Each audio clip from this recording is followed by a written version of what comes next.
पूर्व IAS आदरणीय Ghanshyam ji, chairman साहब राम खिलाड़ी जी गए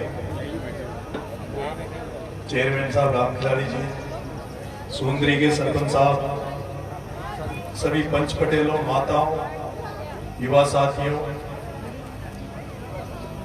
मेरे को भाई साहब बनवारी जी ने कहा कि हमने घर पे कार्यक्रम रखा, आपको आना है। वैसे तो अभी एक चुनाव निपटा है और उस चुनाव में मैंने बहुत मेहनत करी, लेकिन हमारे आशाओं के अनुसार परिणाम नहीं आया और उसके बाद मैंने निराश होकर और ये मन बना लिया था कि शायद राजनीति में मेरे लिए कोई जगह नहीं है। और बंटू भाई साहब से के परिवार से मेरा पारिवारिक रिश्ता है, तो इन्होंने बुलाया तो मैं मना नहीं कर पाया और आपके बीच में आया हूं। सबसे पहले तो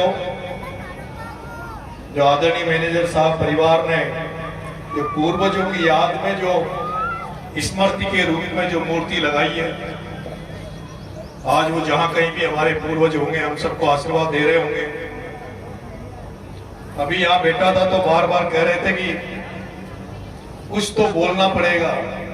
मैंने कहा मेरे पास तो कोई शब्द ही नहीं है कि मैं बोलूं तो क्या बोलूं, क्योंकि मंच पर कोई कलाकार जब अपनी कला दिखाए तो उसके पास कोई कला का हुनर हो तो उसको दिखाए तो लोगों को अच्छा लगता है। कोई संत महात्मा बोले और अच्छी ज्ञान की बातें करे तो लोगों को सुनने में अच्छा लगता है। लेकिन नेता अगर बिना पद का हो, बिना कद का हो, कोई काम का ना हो, जो नेता वही अच्छा लगता है बोलते हुए जो आम जनता को या तो ये कहे कि मैं तुम्हारे लिए ये करूंगा या मैंने तुम्हारे लिए कुछ किया है, लेकिन मैं तो बिना काम का हूं। जैसे बिना पड़त जो खेत पड़े अभी, पड़त खेतों की गांव में कोई चर्चा नहीं करता जब तक खेत में फसल नहीं हो। जब खेतों में फसल होती है तभी हम कहीं चौपाल पर घर पर बैठ के उस फसलों की बात करते हैं, पड़त खेत की हम बात नहीं करते। उसी तरह मेरी हालत है। 20-25 साल हो गए राजनीति में, खूब मेहनत भी करी, खूब भागदौड़ भी करी, लेकिन मिला कुछ है नहीं। और मैं जिस समाज में पैदा हुआ हूँ, मुझे दुख होता है कि मैं एक ऐसे समाज में पैदा हुआ हूँ जो मेहनत तो पूरी करवाना चाहता है। जब कहीं संकट हो, जब कहीं दिक्कत हो, कहीं जरूरत पड़े तो वो समाज ये कहता है कि हमारे साथ खड़ा रहे। और जब समाज के साथ खड़ा रहते हैं, समाज की बात करते हैं, तो पार्टी वाले बात करना छोड़ देते हैं। और जब समय आता है, कई बार देखा राजनीति में, जब समय आता है कहीं चुनाव लड़ने का, तो जब चुनाव लड़ने की सोचते हैं तो जब समाज के बीच में जाते हैं तो समाज कहता है कि भैया टिकट लेके आओ, बिना टिकट के पार नहीं पड़ेगी। ये मैं समाज से स्पेशल इसलिए कहना चाहता हूँ कि अगर समाज हमेशा इसी तरह की बात करता रहे, क्योंकि मैंने देखा है टिकट उनको मिलते हैं जो पार्टियों की गुलामी करते हैं, पार्टियों के नेताओं की गुलामी करते हैं। टिकट उनको नहीं मिलते जो समाज की गुलामी करे, जो समाज की सेवा करे। और जब भी समाज में चुनाव लड़ने का मौका आता है तो समाज ये कहता है कि भैया कोई पार्टी का टिकट लेके आ, जब पार पड़ेगी। और यही कारण है कि 20-25 साल से समाज की सेवा करता रहा, पार्टी ने कभी टिकट नहीं दिया। इस बार विधानसभा चुनाव में बड़ी हिम्मत करके जोश से चुनाव लड़ा, छबड़ा से जनता ने आशीर्वाद भी दिया, 44,000 वोट आए, लेकिन सफल नहीं हो पाया।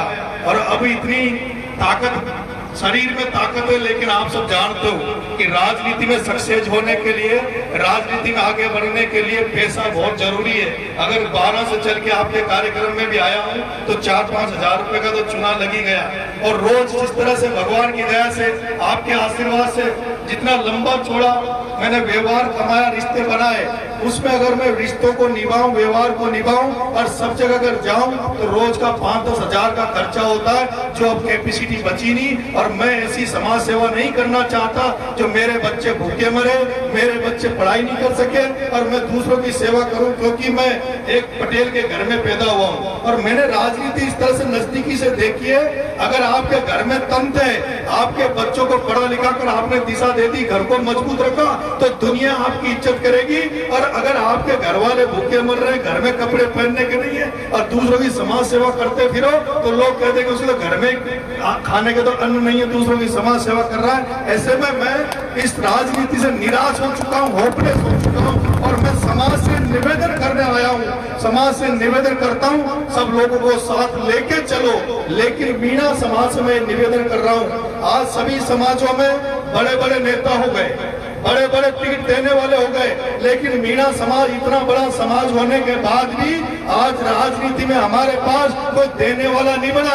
आज भी हमारे लोग एमएलए, एमपी, डायरेक्टर, जिला परिषद का टिकट मांगने के लिए दूसरों के दरवाजे पे धोखे देते रहते हैं, और जब उनको समाज की जरूरत पड़ती है तो उनके आकाओं से पूछते हैं कि मेरे आका, तूने मुझे टिकट दिया, तूने मुझे बनाया, तू कहे तो मैं समाज के बीच में जाऊं, तू कहे तो मैं समाज के बीच में नहीं जाऊं। और मैं कहना चाहता हूं, आज की तारीख में एक व्यक्ति को छोड़कर एक किरोड़ी लाल जी मीणा हो सकता है आपकी विचारधारा उनसे नहीं मिलती हो, वो अलग पार्टी में, हमें भी दुख होता है, वो एक ऐसी पार्टी में फंस गए जो उनको पार्टी उनको इसलिए दरकिनार करती है, उनको इसलिए दूर भगाती है क्योंकि वो आपकी सेवा करना चाहते हैं, और आपकी सेवा करने के कारण, समाज के बीच में रहने के कारण आज उनको ठोकरें खानी पड़ रही है। और दुर्भाग्य ये इतना हो गया कि आज वो इस्तीफा देने के लिए मजबूर हो गया। ना कुछ आदमियों को मंत्री बना देते हैं, ना कुछ आदमियों को मुख्यमंत्री बना देते हैं, और जो व्यक्ति तुम्हारी सेवा करना चाहता है उसके लिए पार्टियों में कोई जगह नहीं है। इसलिए हमें दुख होता है जब समाज के बीच में जाते हैं, समाज कहता है कि भैया बिना पार्टी काम नहीं चलेगा। क्योंकि मैं दौसा गया था, दौसा गया लोकसभा का चुनाव लड़ने, वहां के लोगों ने कहा इस बार तो हम बीजेपी को हराना चाहते हैं और तू खड़ा हो जाएगा तो कांग्रेस का नुकसान हो जाएगा, इसलिए तू खड़ा मत हो। चलो ठीक है, समाज की अगर ये इच्छा है तो मेरी भी समाज की इच्छा, वो मेरी इच्छा, मैं खड़ा नहीं हुआ, बैठ गया। लेकिन मैं आज गारंटी से कह रहा हूँ, समाज को सोचना चाहिए, समाज को समझना चाहिए कि देवली उनियारा की सीट खाली होगी, वहां भी उन्हीं लोगों को टिकट मिलेगा जो एमएलए, एमपी बनकर बैठे हैं। दौसा में उन्हीं को टिकट मिलेगा, उन्हीं के बच्चों को टिकट मिलेगा, उन्हीं के घर वालों को टिकट मिलेगा जो वहां बढ़ गए। तो फिर समाज में जो मेहनत कर रहे हैं, जो लड़के भागदौड़ कर रहे हैं, उनका क्या होगा? इसलिए मैं मन से पहले भी मैंने कहा कि मेरे लिए राजनीति में जगह नहीं बची, और मेरे में इतनी श्रद्धा भी नहीं बची अब कि मैं समाज में इधर उधर भाग दौड़ करूं और अपना समय समाज में दूं। इसलिए मैंने सब कुछ छोड़कर मैं 12 में रहने लग गया, मेरा वही काम धाम संभाल रहा हूँ। ईश्वर कभी भाग्य होगा, कभी योग बनेगा तो देखेंगे। लेकिन मैं तो कल में आकर अभी निराश हूँ, और मेरे तो मतलब शक्ति भी नहीं है बोलने की, क्या मैं बोलूं। नेता जब अच्छा लगता है, अगर मेरे पास कोई पद होता और मैं आज आपसे कह के चाहता कि मैं तुम्हारे लिए ये कर दूंगा, मैं वो कर दूंगा। गंगापुर में कोई कांड हो जाता है, धरना प्रदर्शन होता है, मुझे याद करते हैं कि 12 से नरेश मीणा आए, कोई टोटाभील में कांड हो गया, कल परसों धरना देके जयपुर में बैठे थे, नरेश मीणा 12 से चल के आए। अरे मैं पूछना चाहता हूँ, तुमने इतने सारे एमएलए, एमपी बिना के यहाँ भेजते हो, उन एमएलए, एमपी बुला के जिनको भेजते हो उनको क्या अगरबत्ती लगाने के लिए बनाते हो क्या? उनको क्या पूजा करने के लिए बनाते हो क्या? उनको क्यों नहीं बुलाते धरना प्रदर्शन में? जहाँ लड़ाई झगड़े हो, जहाँ लाठी खाने की जरूरत पड़े, जहाँ पुलिस से टकराने की जरूरत पड़े, उस समय ये एमएलए, एमपी बनाते हो, उनको बुलाओ ना, उनको लो ना मदद, उनकी मदद लेनी चाहिए। लेकिन ये एमएलए, एमपी बनने के बाद ये केवल संसद में, विधानसभा में बैठकर इन्हें हमारी कोई चिंता नहीं है। और मैं निवेदन करना चाहता हूँ, जिस तरह से उदयपुर में एक लड़का राजकुमार रोत ने एक राजनीति को परिवर्तित कर दिया। मैंने राजस्थान विश्वविद्यालय में रहा, राजस्थान यूनिवर्सिटी में गांव के बच्चों को बोलना सिखा दिया, वहां उनको राजनीतिक प्रतिनिधित्व दिया। आप जी को एमएलए, एमपी बनाते हो, ये एमएलए, एमपी केवल हेडपंप लगाने के लिए नहीं बनते, ये सड़क बनाने के लिए नहीं बनते। इनको एमएलए, एमपी राजा होता है, मुखिया होता है, वो मार्गदर्शक होता है, वो समाज में एक दिशा दे, समाज में नेतृत्व प्रदान करे, एक नई परिवर्तन की राजनीति पैदा करे। लेकिन मैं देख रहा हूँ वर्षों से यहाँ एमएलए, एमपी बनते जा रहे हैं, लेकिन कोई भी एमएलए, एमपी दिशा देने के लिए नहीं बना। कोई भी एमएलए, एमपी ये गांव-गांव जाकर ये नहीं कर सकता कि संस्कृति को उभारो, पहनावों को सुधारो, खान पान को सुधारो। वो विधानसभा, लोकसभा में जाके अपने बजट को कुछ सरपंचों को बांट देंगे, सरपंचों का ग्रुप बना लेंगे, कोई ठेकेदारों का ग्रुप बना लेगा, कोई पीएचडी, पीडब्ल्यूडी के ठेकेदारों का ग्रुप बना लेगा। इसलिए मेरा आपसे निवेदन है, आप सब लोग मिलजुल कर रहे हैं, और भगवान की दया से इस एरिया में नौकरियां भी खूब है, आपके पास आमदनी भी खूब है, लेकिन आपके पास ऐसा कोई नेता नहीं है जो पूरे इलाके में कभी कोई संकट आ जाए तो उसकी रक्षा कर सके, सुरक्षा कर सके। इसलिए एमएलए, एमपी रोज घर घर में बन जाएंगे, लेकिन नेता बनाओ और नेता किरोड़ी लाल के बाद मुझे कोई दिखता नहीं है जो कभी बड़ा संकट आने के लिए तुम्हारे बीच में खड़ा होगा। इसलिए बहुत बहुत धन्यवाद, मेरा स्वागत किया, मेरा सत्कार किया, उसके लिए बहुत बहुत धन्यवाद। राम राम साहब, जय हिंद जय भारत। बहुत बहुत धन्यवाद भाई नरेश जी। आपकी पीड़ा, आपका दर्द सब लोग जानते हैं, नौजवान भी जानते हैं, और आपका साथ भी देने के लिए सब तैयार है। लेकिन कुछ परिस्थितियां ऐसी है और आपका समय जरूर आएगा। संघर्ष से ही आदमी आगे बढ़ता है।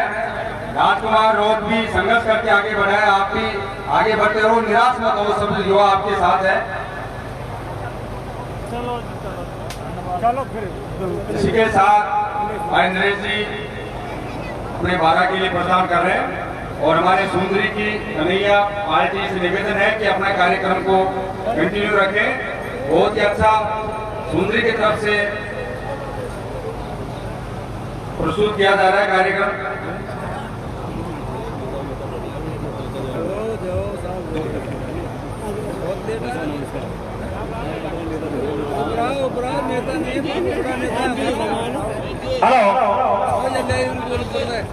हाँ, रमेश जी, डॉक्टर साहब रमेश जी हमारे बहुत ही सेवा भावी और नदी गांव मादल गांव के रमेश जी वामनास में कार्यरत है, हमेशा हसमुख व्यक्तित्व के धनी। कोई भी जाओ उस पर कहना काम करना इनकी छवि है, और हम पंच पटेलों से निवेदन है रमेश जी का स्वागत करें, अभिनंदन करें। बिल्कुल, देखो ये अपना मंच, अपना घर है। तो आप देखें तो सीता पर्सन नरेश मीणा जिन्होंने अपना उद्बोधन में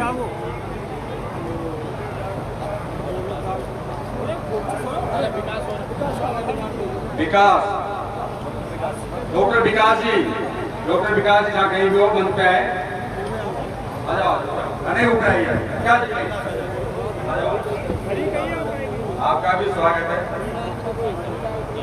आराम से बचना